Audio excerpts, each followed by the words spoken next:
Hello, welcome to The Drum. I'm Julia Baird. Coming up, full of opinions but not keen to vote. Why it's proving so difficult to enrol the millennials.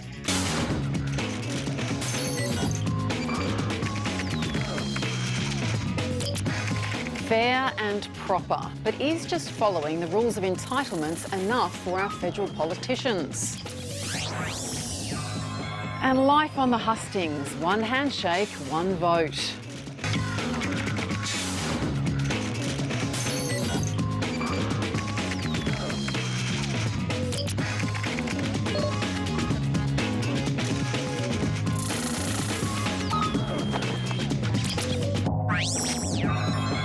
And joining me on tonight's panel, we have Labor's candidate for the West Australian seat of Cowan, Aly ALP, new Liberal Victorian Senator James Paterson, and in Sydney, Greens candidate Clara Roldan, who is running for the seat of Warringah, and Sarah Jane Collins from Mamamia. Welcome, everyone. And you too can join us if you're on Twitter and use the hashtag #TheDrum. Now, in just a few hours, the electoral rolls will close for the 2016 federal poll. And for hundreds of thousands of people, that will mean the end of their chance to have a say in this election. Many of them will be young Australians, with recent estimates by the Electoral Commission showing as many as half of all 18-year-olds won't bother this time around. While about 94% of Australians are on the roll, there's still about 950,000 that aren't, with a skew towards the younger Australians. So now's the last chance to go online today and make sure that you're enrolled to vote, or your details are up to date if you've moved since the last federal election. And it's not as if their votes don't count. One recent survey found that youth vote could be enough to swing seats in some marginal areas. So why are they giving it a pass? James Paterson, I'm going to go to you on this. And why are the major parties not tailoring their policies, not pursuing the youth vote more aggressively? Well, I think we're doing a bit, but at the end of the day, you can't force anyone to register if they don't want to. I think it's a challenge for all politicians, though, to make the case to young people that politics does affect their lives, even in a great country like Australia. But why is the case, sorry to interrupt, James, but why is the case not being made? I understand what you need to do, but why is it not being done? Well, I think it is, in part. I mean, on the Liberal Party's case, we have in me, the youngest senator at the moment in the chamber is a Liberal. In the lower house, Wyatt Roy, the youngest ever MP, is a Liberal. We were chosen in part because we're able to connect and reach out to young people in a way that older politicians might find more difficult to do. And we're talking a lot about issues which I think are very important to young people, including the national debt. I want as many young people as possible to understand that if this generation doesn't fix the budget crisis we face, it is going to be their generation that has to pay it back. OK. So do you think you would approach that wooing of that vote or educating a younger electorate, would you approach that differently to your older colleagues, do you think? Well, definitely. I mean, it's about different issues, it's about different language, it's about different mediums. Older voters who are getting near retirement might not be as concerned about the national debt as someone who is in their early 20s and just getting their first job. But the $430 billion of gross debt is going to have to be paid back at some point, and it's going to be paid back by them with higher taxes or less beneficial services. So they have to realise it does affect them. And Ali, what do you think is going on with the disaffection and disengagement of younger people from the political process? Well, I've got two sons in my 20s myself, and I've worked for a long time with young people. And, you know, I think young people are engaging, but they're not engaging with policies, they're engaging with issues. And they're engaging with the issues that matter to them. So they're engaging with issues around $100,000 university degrees. They don't want those. They're engaging with issues around housing affordability. But I also think that young people have found different ways of being politically active that perhaps in many ways are replacing or becoming substitutes. And what can replace a vote? Well, exactly. I think that being active on social media, for example, being active in other ways, a lot of the young people I work with are looking at digital startups and innovation, and they're really in that kind of space at the moment, and they see that as a form of kind of political participation, participating in business, participating in innovation.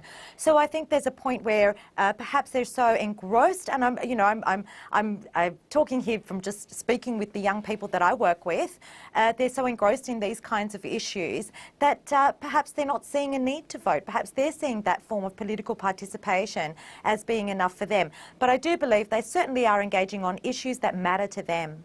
Now, I'm going to have to go to you on this, Sarah Jane, because it's exactly the area you work in, digital participation, engagement, education. What's your take on it? Look, I think it's really interesting that both the Senator and Anne have both raised these issues about young people maybe not feeling engaged with policies or maybe feeling more engaged with what's happening in the online space. The role of politics, as I see it, is to engage both of those things together and bring young people into polling places to vote for policies that they care about. Now, I think one of the key issues is we're not seeing a lot of discussion within the election campaign around how policies that parties are releasing affect young people or what they mean for young people. Because if we're not talking about that and we're not communicating those issues, then those people are going to go online and find different ways to have their voices heard. And I think that's what digital campaigning is about. I think that's what signing petitions on change.org is about. It's what tweeting to your friends about things that matter to you is about. And it's not something that people are translating into casting a vote in a ballot box. And I think there's a real question to be raised. James said we can't compel people to be enrolled to vote. I kind of think if we're going to have compulsory voting, we should be compelling people to enrol to vote. How would you do that? Well, in New South Wales, we have automatic registration, and I think we should have that across the whole country. James, do you think would you support that? Well, in some respects, even that doesn't work. When you compulsorily require people to register, there are still people that don't register because their details aren't available. But I think forcing them to be on the register if they're not going to turn up to vote is not really going to help things. The much bigger challenge for politicians is to make the way we speak and the things we talk about relevant to young people and motivating them to want to be involved and participate and to turn up and vote. That's the real challenge. I don't think forcing people is the right way to go about it. We've talked about forcing people, we've talked about how the parties need to educate, but the fact is we haven't got a Bernie Sanders kind of politician in Australia right now, Clara, do we? So what do you think parties need to do to address this? I think it's a hugely important issue, and obviously it's something I'm really passionate about as a young Greens candidate in this election. I'm someone who is, a little bit politically involved and engaged, and it's very difficult when you look at those statistics and think, why aren't people engaging? I think part of it is that there's this feeling that a vote is just kind of a shout in the void, especially for young people, because so many of the things politicians talk about don't seem to relate to us. Like when you talk about negative gearing, most young people can't even enter the property market. And so there's no obvious connection to how does this relate to me? How do I engage with this? So I think that's one issue. About how do you talk to young people? How do you make them see that you actually are hearing what they're concerned about? But the issue of getting people to enrol is very difficult. One policy idea that the Greens have is that you lower the voting age. You bring it down to 16 when people are still in school and you educate them about civic rights but also civic responsibilities. So that could be a way to get people more engaged, and the fact that you then have more time to enrol. So that's one option. So you think it's a question of feeling like even if they were to vote, nothing much in particular would change? I think that's definitely a huge problem, and from friends I've spoken to or just out on the campaign trail, there's this huge disempowerment of young people because they think that if they vote for a party that isn't one of the big two perhaps, or even if they do, that it's lost and there's no real advocacy for these youth issues in those parties. And I think that's why things like, March in May against university deregulation and the marches against the lockout laws have been successful, because people feel connected to this sense of community. They can get out and do something, but they're not seeing their voices being heard by politicians at the moment. So you think? Yes. I was going to say that's part of the disconnect, though, isn't it? Because there's 350,000 of them who aren't enrolled to vote, and if they were, and they decided to vote based on their conscience and the issues that they cared about, then it would have a say and make a difference in some seats. And maybe that's one of the things that politicians need to be telling young people is you can actually make a difference with your vote. It could actually change what happens in the electorate, and if it changes what happens in the electorate, it could change what actually happens in the parliament as well. Yeah, definitely. And all the different means by which our campaigners now try to grab the public's attention to say this election matters and we must be involved. Now, one suggestion of politicians double-dipping benefits for themselves seems likely to spark some interest. Labor today signalled its intention to review the rules, which were recently confirmed by the Tax Office. Now, in a nutshell, the rules allow MPs and senators to claim an allowance for rent in Canberra, even if it's a property they own, and then claim a tax deduction for the costs associated with that property. Before today, Labor was happy enough with the status quo, and the PM says the matter should stay in the hands of the independent umpire. Now that this has received the appropriate amount of, if you like, scrutiny, it's clear in Bill's view and in Labor's view that this needs to change going forward, and we will make that change. Now, believe it or not, members of Parliament don't generally sit around studying their entitlements. I see that Labor's done an overnight backflip on this.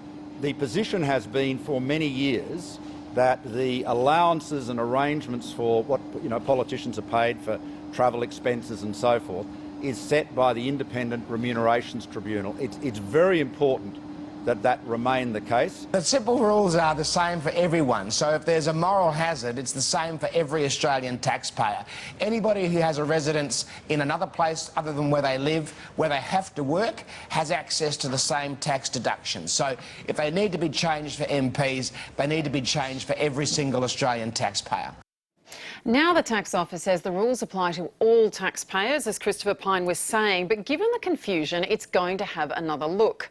It comes as the latest news poll puts the parties neck and neck with less than 6 weeks to go. James Paterson, what's your view on this? The ATO has ruled on it, but it's not a very good look for politicians to appear to be double-dipping when they're in Canberra. Well, I'm a brand new senator, so I haven't even had time to contemplate taking advantage of this, let alone actually taking advantage of this. I think the PM is right, though. Do we really want, the fox in charge of the henhouse? I don't think politicians should get to set their own pay and entitlements. I think it is appropriate that that's done in an arm's length way by an independent tribunal. That's the way you make sure that politicians aren't meddling and mucking around with what they're entitled to, and it's set by an independent bureaucrat. I think that's probably the best system. But beyond that, I think as a general rule, all politicians should be reminded that it's not sufficient just to do things within the rules. It's also important to do things in a way that if they became public, that they would not reflect badly on you and not sit outside the expectation of people in the public. If the people that sent you there think it's a bit unjustified and unnecessary, then I think we should all think twice about it.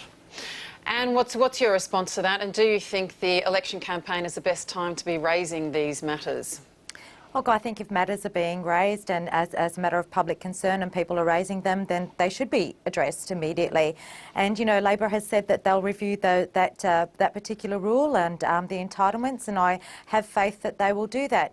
I'm in the same position. I'm not yet a politician, so I haven't been in a position of having to make a decision around those kinds of rules. But I can tell you as an academic, when I travel, I do get a travel allowance that is set by the ATO. All academics get a travel allowance when it's set, and it is set by the ATO. So there are certain things that are across the board. And like Bill Shorten said, this is something that Labor will review. Do you think we need review here, Clara? I think it's a complicated area, and since I haven't been elected yet, I'm in the similar boat. I don't exactly know the nitty-gritty of all the policy, but it does seem that if there is concern over even just the public's perception of politicians, acting in a way that they see as fit for someone who's representing them, then perhaps we need to take note of that, because I don't think that the public should be ignored, especially by their own representatives. It is ultimately about a smell test, isn't it, Sarah Jane? Yeah, and the other thing about issues like this is I think it's really easy for us to get caught up in them in the media cycle, talking about them all the time, but you've got to ask the question, how many of your average people down at the shops are thinking about politicians' entitlements?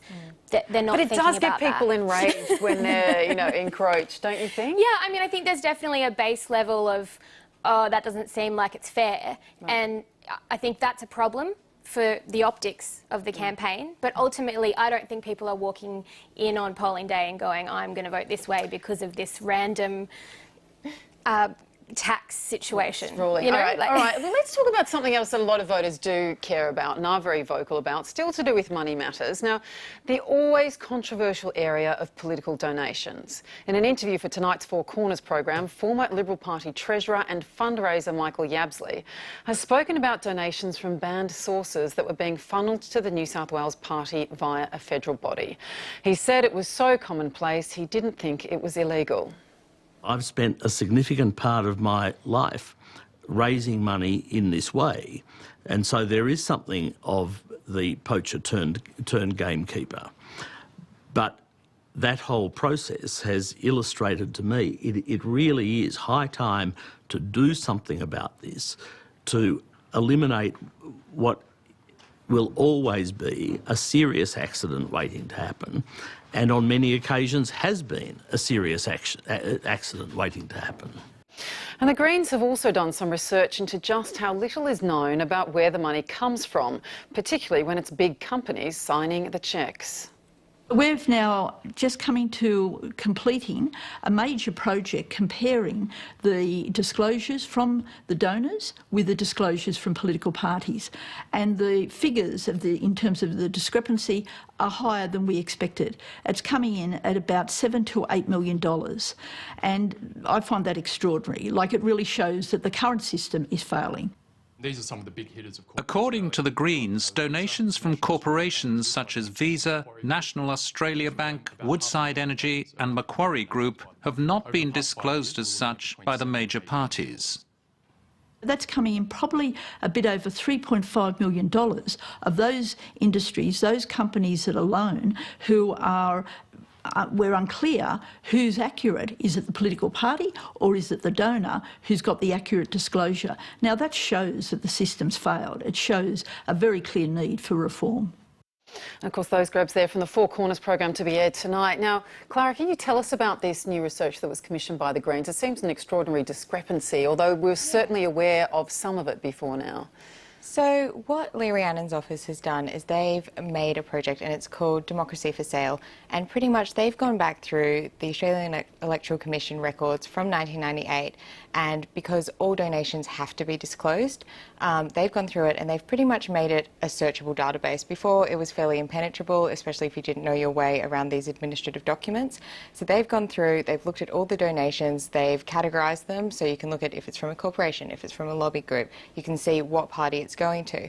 And while they were doing this, they were noticing that, because corporations also are obliged to disclose when they've made political donations, that there were donations made by corporations which weren't then coming up as and being disclosed by the parties. They were not being disclosed as donations. They were coming up as different things, like a subscription, or they'd be named different things, which made it very unclear then when you go through and do analysis of, like, you know, how much of this political party's funds came from fossil fuels or from banks, and you want to do that categorisation, it hides a lot of the data and makes it much less transparent for people trying to understand, well, what are the vested interests here and how are they influencing this party? James, this is something people are perennially concerned about, the lack of transparency in disclosure here. Do you support further reform of the system?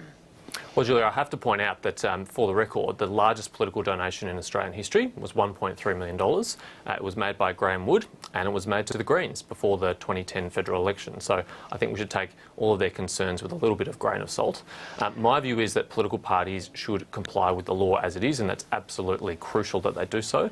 But further regulation of the campaign finance system, in my view, is not a good idea. America has gone down that road. It has an incredibly highly regulated, complex campaign finance system. It has had no effect on reducing campaign spending, and what it does is it causes people to find other ways to try and influence politics that I don't think is a good thing. So I think we should be very careful before we contemplate extra regulation here. But America's not the only country that has greater transparency and greater, you know, regulation of disclosure. I mean, do you agree that it should be examined, that this is something that the public wish to see? Well, I think actually, by and large, Australia's political history is very good and clean in this area. There is no scandal, no issue that we can point to that has been caused by political donations in Australia. There is no decision a government has made which can be identified as being driven by political donations. That is a remarkably good record. We have a remarkably clean democracy. We are rated at the top of all the global indexes for corruption and anti-corruption. So I think the idea that we need radical reform here is not borne out. Well, any reform. I mean, because there has been no radical corruption, should that not be the case that we should know that there's $1.3 million being given. We should know by whom and when. Well, we do know. I mean, the threshold is $13,000, which I think is a reasonable threshold. I think donations above that amount should and are disclosed. But below that, I think people who are making small donations to political parties shouldn't have the burden of bearing with that compliance and should have the opportunity to have their privacy protected, just as their vote is protected when they go into the voting booth, if they're making donations of small amounts like that. And is this a question of protecting privacy? Look, first of all, I don't think $13,000 is a reasonable threshold. The Labor Party has a long-standing policy of disclosing donations over $1,000. We're very strong on transparency and accountability, and I think $1,000 is certainly a reasonable threshold. Is it a matter of privacy? No, I don't think it is. I think people who are making donations to political parties know what they're doing, they know what they're getting into, but I do think, as I said, that Labor has had a very long-standing policy on this. We do disclose any donation over $1,000. And James, what of those who will say to you that you worked for a long time with the IPA and people have been calling for the IPA to be more transparent with their donors as well? I mean, is there some concern about whose interests are being protected when such things at major think tanks are not being disclosed? Well, I think it's appropriate that a think tank is regulated in a different way to a political party, because all a think tank can do, or any activist organisation, is make arguments in the public domain, and people can choose to accept them or reject them. Political parties are different. We have the power to legislate and make decisions over public money, so it is reasonable that we face higher regulation, and I think we've found the right balance in Australia between those two things. All right, well, it's not just the youth vote being courted in the lead up to the election. As the campaign enters its third week, did you notice local candidates are doing whatever they can to make themselves known? And in an era of social media and flashy advertising campaigns, they say nothing beats an old-fashioned approach. Jade and Macmillan joined them on the hustings. These are the types of images we're used to seeing on the campaign trail as political leaders crisscross the country with a huge press pack in tow. But the reality for candidates trying to win a spot in Parliament is a little more lonely. The Western Sydney seat of Reid is held by Liberal MP Craig Laundy, who's hoping for a second term. My name is Craig Laundy. I'm your new member of federal Parliament. He claims to have knocked on more than 40,000 doors in the lead up to the last election. Now, thanks to a redistribution, he's got more than 10,000 new constituents to meet. This is you? That's me. You're so handsome. There's a lot of, at times, arm's length between the constituent, the member of the public, and the politician, and I hate that. So it's just door knocking is a great way to break that down. It's a task that comes with a unique set of challenges, like literally wearing out the shoe leather and having to replace a resident's fence accidentally knocked down during an encounter with a German Shepherd. That one experience cost me $1,100, but I'm hoping that I may have got their vote. Over at a local train station, Craig Laundy's Labor opponent is already being hit with the tough questions. Well, no, Craig Laundy has a great reputation for the refugees. What's yours? Normal day is getting up early, being the first at the station to greet the workers, catch up with the campaign team, go through the diary of events and getting out and talking to the community leaders. Angelo Turekis has served as mayor of one of the area's councils for 14 years and knows the importance of face-to-face contact. Good luck to you. Thank you very much. I always say you win elections through grassroots. Politics is all about local issues. Election campaigns are challenging at the best of times, but with 8 long weeks this time around, candidates need to work even harder to maintain momentum and to stretch their budgets. There's also the risk of voter fatigue. So how do people take to the personal touch? I'd be more inclined to vote for him now that I've seen him out there walking the streets and, meeting the people. I think he's awesome. It's definitely a thumbs up from this side. Yeah, I've never really met a Liberal member before. Sweats a lot, but, it's a hard job. He seems very nice and very pleasant, so it gives, I think, everyone a little insight into who you're voting for. Only 6 weeks to go. Just 6 weeks. Now, Clara, I have to ask you, how are you going door knocking in Tony Abbott's electorate? Well, it's definitely been an interesting experience. Lots of friendly people. The people of Warringah, they're very friendly. They're awesome people. So I've met some interesting characters out on the beat. There are quite a few people who, when I talk to them, they get a bit not upset, that's the wrong word, but they're really confused because I look very young and they have no idea who I am compared to Tony Abbott. You know, he kind of looms large. So they're kind of like, so what are you doing out here? And I'm like, this is me on my leaflet. I'm running for the Greens. But it's been a great experience because, I mean, the first question I always ask is, well, what matters to you in the lead up to this election? Because that's what the job is. It's representing the people of Warringah. Have you been door knocked, Sarah Jo? You know, I think I was out on Saturday when I saw a little team of Greens door knockers coming past, and I was on my way back to my house. So I haven't been door knocked in this election yet. But would you answer if you had a knock on the door? I don't know. I don't know about that. It's kind of like when you know, when anyone comes knocking on a Saturday morning, you're a little bit wary of opening the door, aren't you? But it is interesting to hear what local issues different campaigns are trying to kind of entice you with as well, I think. James, how do you go with door knocking? Well, as a humble senator, it's less about me and it's more about the lower house candidates. Yes. As much as we'd like to think so, no one's going into the voting booth looking for our names on the day. They're looking for their lower house candidate traditionally. So for me, it's about supporting those lower house candidates, door knocking with them and visiting local shopping centres with them to support their work. But does it change your mind? Like, how do you find it? Some people find it really gruelling, others completely awkward, others, you know, get out there and quite enjoy meeting a few characters. Yes, well, I think one of the reasons why I put my hand up for the Senate rather than the House is it's probably not my number one preferred thing to do. But we've got some outstanding candidates here in Victoria who do enjoy that, who do really enjoy connecting with people and meeting them for the first time and hearing about their issues, and they do an excellent job at that. All right. How about you, Anne? I love it. I love it. I've loved every minute of it. I love getting out there. I love talking to the people. I love listening to the people. It's a very humbling experience. Some of the stories are heartbreaking, but some of them are very uplifting too. I'm enjoying every single moment. Tell us one of them. What's one encounter that's particularly struck you? Look, I've had people on the phone crying to me, particularly pensioners who are doing it really, really tough. The other day I talked to pensioners who were spending $180 a fortnight on medications. That's a big chunk of a pension, and they were finding it really hard to survive. And you know, she was in tears. I've had lots of people in tears. I hope it's not me, but you know, it really is a humbling experience, and I've enjoyed every moment of it. Have you been offered cups of tea?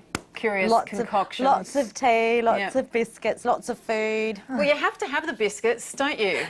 People never forgot when Kevin Rudd refused Annabelle Crabb's little, what did he make? She made some tarts, little baby pavlovas, that's right, with the egg whites. Anyway, you always have to take the biscuit. And that is it for the drum tonight. Thanks so much to our panel, Anne, Aly, James Paterson, Clara Williams, Roldan and Sarah Jane Collins. abc.net.au/the drum for more. We'll be back again tomorrow night and see you then.